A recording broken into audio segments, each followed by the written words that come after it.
Tout le monde aspire à être le meilleur dans quelque chose, mais lorsque cette confiance se transforme en une attitude qui consiste à prendre les autres pour acquis, l'univers pourrait bien nous donner une leçon. Comprendre qu'il y a toujours quelqu'un de meilleur est la clé de l'humilité. Qui est ce qui définit vraiment les individus les plus forts? Je m'appelle Mina et je suis mariée à Thomas depuis 2 ans. Lorsque nous avons décidé de nous marier, Thomas m'a mise en garde contre sa sœur gênante, suggérant qu'elle pourrait devenir un fardeau. En tant que fille unique, la perspective d'avoir une sœur m'enthousiasmait. Mais les paroles de Thomas ont également suscité de l'inquiétude et de la curiosité quant au genre de problème qu'elle pourrait apporter. Aujourd'hui, 2 ans après le début de notre mariage, je comprends parfaitement ce que Thomas voulait dire et j'en ai fait l'expérience. Je suis née dans une famille relativement aisée où mon père dirige une société commerciale de taille moyenne.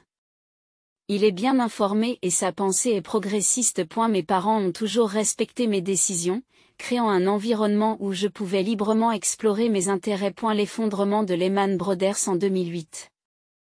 Alors que je n'étais qu'un élève de 11 ans à l'école primaire, j'ai été intrigué. Témoin de l'impact considérable qu'elle a eu sur le monde et le Japon, j'ai été fasciné par la façon dont une perturbation des flux financiers pouvait provoquer une panique mondiale. C'est ainsi que j'ai commencé à m'intéresser à la circulation financière. Naturellement curieux et apparemment très intelligent, mes parents m'ont fait passer un test de QI, dont les résultats ont dépassé la normale. Au fur et à mesure que je me plongeais dans ce nouvel intérêt, de nombreux aspects sont apparus clairement. Mais ma curiosité ne s'est jamais démentie au cours des années de collège et de lycée. Poursuivant mon exploration de ce sujet, j'ai choisi une matière principale à l'université qui m'a permis d'approfondir ma compréhension. Au fur et à mesure que j'avançais, ma soif d'appliquer mes connaissances m'a poussé à me lancer dans le day trading. Encouragé par mon professeur, qui voyait dans le day trading un excellent moyen de faire l'expérience directe des flux de capitaux, j'ai relevé le défi, conscient de la nécessité d'une gestion prudente pour éviter l'endettement. J'ai fait des recherches approfondies pour identifier les actions statistiquement favorables au day trading, armé d'une modeste somme provenant de toutes les allocations que j'avais économisées. Je m'engageais à acheter et à vendre la même action dans la même journée, dans le but de capitaliser sur des résultats rapides. Mes prévisions se sont avérées exactes et, bien que l'augmentation initiale ait été modeste, j'ai progressivement augmenté mes fonds en répétant ce processus et en augmentant progressivement mon investissement. En 1 an, j'ai réussi à multiplier le montant initial par plus de 50. Bien que la somme n'ait peut-être pas été importante. À plus grande échelle, ma principale préoccupation n'était pas l'ampleur de l'exploit. Ce qui m'importait le plus, c'était de savoir si les réponses que j'avais tirées de mes recherches étaient correctes. Au cours de mon séminaire universitaire, j'ai rencontré un étudiant nommé Thomas, connu pour ses capacités d'analyse. Nos points de vue communs sur divers sujets nous ont rapprochés. Après l'obtention de mon diplôme, malgré mon intention initiale de rejoindre l'entreprise de mon père, Thomas m'a proposé une autre voie.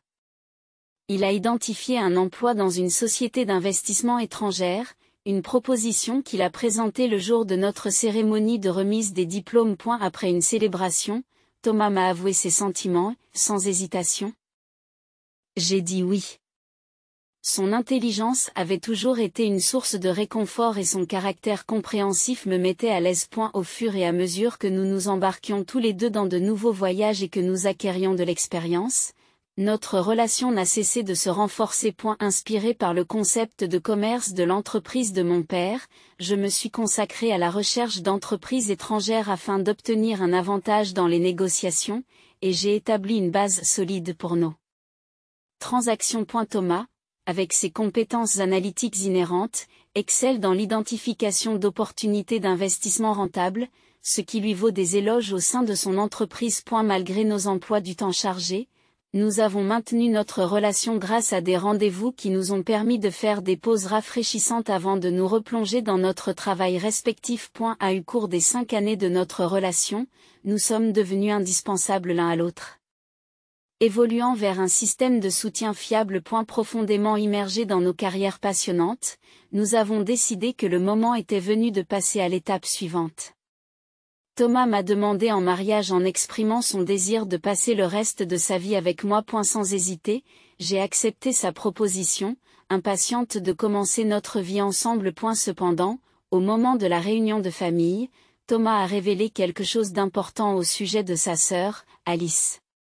Selon Thomas, Alice, sa sœur de 2 ans, sa cadette, avait la réputation d'être difficile. Et elle l'a mise en garde contre le fait qu'elle pourrait causer une certaine gêne ou des désagréments. Alice, exceptionnellement brillante dès son plus jeune âge, a développé un esprit de compétition, méprisant les autres, y compris Thomas qu'elle considérait comme inférieur. Bien que Thomas soit considéré comme un prodige, Alice revendique sa supériorité. Rejoignant une société d'investissement et de conseil rivale pour le concurrencer dans sa carrière. Thomas craint que ses fiançailles n'affectent la fierté d'Alice, qui cherche toujours à se prouver sa supériorité. N'ayant pas d'amis proches et ne semblant pas avoir de partenaire, Alice semblait nourrir des sentiments d'insécurité, masqués par un visage courageux. Thomas s'inquiétait de sa réaction, craignant qu'elle ne redouble d'efforts pour démontrer sa force face à nos fiançailles. Tenter de rassurer Thomas avec un c'est bon léger s'est avéré inefficace, car son inquiétude semblait sans fin. Cela n'a fait qu'attiser ma curiosité à l'égard de son intense sœur, Alice. J'ai fini par la rencontrer lors d'une réunion de famille. Sa beauté vive et intelligente était indéniable, mais une certaine froideur persistait. Je n'arrivais pas à savoir si c'était intrinsèque à sa nature ou si c'était le résultat de mes idées préconçues. Les parents de Thomas, en revanche, étaient gentils et pleins d'humour, ce qui me mit à l'aise pour m'entendre avec eux. Cependant, au-delà de la première salutation, Alice est restée silencieuse, se contentant de manger son repas tout en me scrutant, comme si elle évaluait ma valeur. Après la réunion, alors que tout le monde partait, Alice m'a pris à part. Curieuse de savoir qui je serais, elle s'est montrée déçue, estimant que je n'étais qu'une fille qui avait obtenu un emploi dans l'entreprise de ses parents et qui se laissait probablement aller à la paresse. Elle a fait valoir ses prouesses financières, prétendant déplacer de grosses sommes d'argent et réaliser des profits importants, se plaçant à un niveau bien supérieur au mien. Selon Alice, Thomas s'est contenté de quelqu'un comme moi, ce qui est décevant, et elle a conclu en déclarant que le gain d'aujourd'hui était de réaliser à quel point je n'étais pas à la hauteur de ses exigences. Stupéfaite et ne sachant que répondre, Alice quitta la pièce, me laissant là. Thomas est revenu, remarquant que je n'étais pas partie avec Alice. Inquiet, il me demande s'il s'est passé quelque chose. En réponse à l'injure d'Alice, j'ai ri, assurant à Thomas que ce n'était qu'une remarque mineure. Thomas s'est excusé pour l'impolitesse de sa sœur, mais je l'ai rassuré en lui disant que cela ne me dérangeait pas.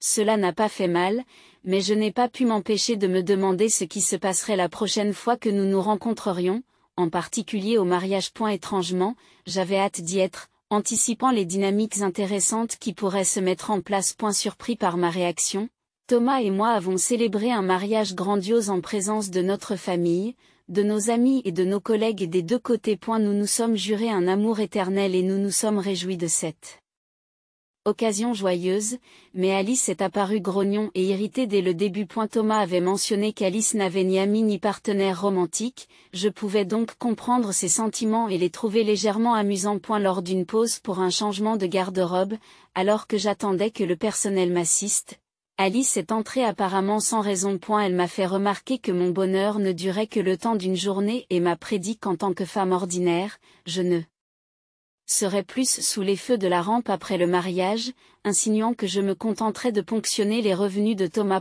Je n'ai pas pu comprendre comment on pouvait se satisfaire d'une telle chose.